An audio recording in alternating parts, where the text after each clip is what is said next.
வணக்கம். எங்கிட்ட மோதாதே நட்டு நடராஜ். ரொம்ப நாளைக்கு அப்புறம் படம் வந்தோடனே ஒரு எதிர்பார்ப்பு இருந்துச்சு.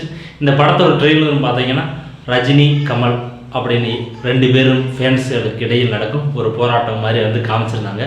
அதனால் அது படம் எப்படி இருக்கும், என்ன மாதிரியெல்லாம் இருக்கும் அப்படின்னு சொல்லி எதிர்பார்ப்போடு தான் போனோம்.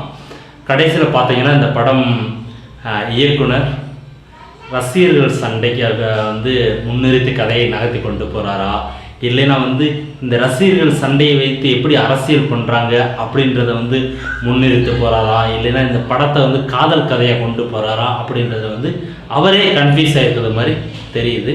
இருந்தாலும் இந்த படம் பார்த்தீங்கன்னா ஒரு பீரியட்ஸ் ஃபிலிம் 88 வர்றது மாதிரி வந்து இந்த படத்தை வந்து எடுத்திருக்காரு. அந்த காலத்தில் இருக்க செட்டப்பு எப்படி ரஜினிக்கு வந்து பேனர் வச்சாங்க, கமலுக்கு பேனர் வச்சாங்க, இந்த பேனர் இதெல்லாம் வந்துட்டு ஓரளவுக்கு வந்து மேக்கிங் வைஸ் வந்து நல்லாவே வந்து காமிச்சிருக்காரு. இருந்தாலும் இன்டெப்த் ஸ்டோரி, அதாவது பார்த்தீங்கன்னா ரஜினி ரசிகர்கள் அவங்க வந்து என்ன மாதிரி பிரச்சனையெல்லாம் வந்து இது ஃபேஸ் பண்ணாங்க, அவங்கள வச்சு எப்படி அரசியல் பண்ணாங்க அப்படின்றத வந்து இன்டெப்த்தாக காமிச்சிருந்தாருன்னா இன்னும் நல்லா இருந்திருக்கும் அப்படின்றது வந்து ஃபீல் ஆச்சு. ஏன்னா நம்ம படம் ஃபுல் மூவி பார்த்துட்டு வெளியில் வர்றப்ப என்னத்த டைரக்டர் நம்மகிட்ட சொல்ல வர்றாரு அப்படின்றது வந்துட்டு புரியலை.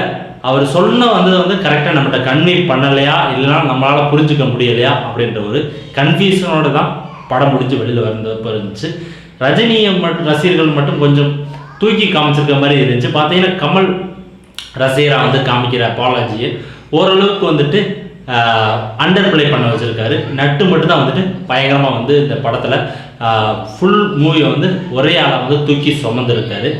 அவரோட அந்த பீடி குடிக்கிறது, அப்புறம் வந்து அவர் பண்ணுகின்ற ஒரு சில மேனரிசம் எல்லாத்தையுமே வந்து ரஜினியை வந்து ஒரு ரெப்ளிகேட் பண்ணுறதுக்கு வந்து ட்ரை பண்ணியிருக்காரு. அதில் வந்து வெற்றி அடைஞ்சிருக்காரு.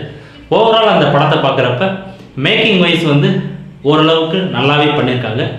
ஆனால் கதையில் வந்துட்டு கோட்டை விட்டாங்க. அடுத்து நம்ம என்ன நடக்க போகுதுன்றது நமக்கு வந்து தெரியுது. அதே போல் காதல் காட்சிகள்லாம் பார்த்தீங்கன்னா 88 வர்றது மாதிரி காதல் காட்சிகளில் வந்துட்டு நிறைய டபுள் மீனிங்கு, அப்புறம் வந்து ஹீரோயின் வீட்டுக்கே வந்து ஹீரோ போய் நைட்டு போய் மேலே போய் தங்குறது, இது மாதிரி வந்து நிறைய சீன்கள் வந்து 88 இப்படிலாம் நடந்திருக்குமா அப்படின்றது வந்து ஒரு கேள்விக்குறி தான். அது மாதிரி வந்து நிறைய சீன்கள் வச்சுருக்காங்க. அதே போல் சாங்ஸாக இருக்கட்டும், அவங்க போகிற பார்த்தீங்கன்னு வச்சுங்க, ஒரு லவ் வந்துட்டு அப்படியே ஒரு சாங்கு அப்படின்னு சொல்லிட்டு நிறையா வந்து குளறுபடி பண்ணியிருக்காரு. ஓவராலாக இந்த படம் வந்து ஒரு ஆவரேஜான மூவி. நட்டுவோட நடிப்பையும் மற்ற பார்வதி நாயர் இந்த ஒரு 2 நடிகர்கள் இருக்காங்களே அவங்கள வந்து அழகையும் பார்க்குறதுக்காண்டி கண்டிப்பாக ஒரு முறை பார்க்கக்கூடிய வந்து ஒரு ஆவரேஜான மூவின்னு தான் சொல்ல முடியும். இது ஒரு பயங்கரமான ஒரு மூவின்னு சொல்ல முடியாது. ஒரு முறை வேணுமா போய் பாருங்கள் அப்படின்னு தான் சொல்ல முடியும். என்னோட இந்த விமர்சனம் பிடிச்சிருச்சுன்னா கீழே இருக்க சப்ஸ்கிரைப் பண்ணாமல் உங்கள் நண்பர்களாக ஷேர் பண்ணுங்கள். உங்களை இன்னொரு விமர்சனத்தோடு சந்திக்கிறேன். நன்றி.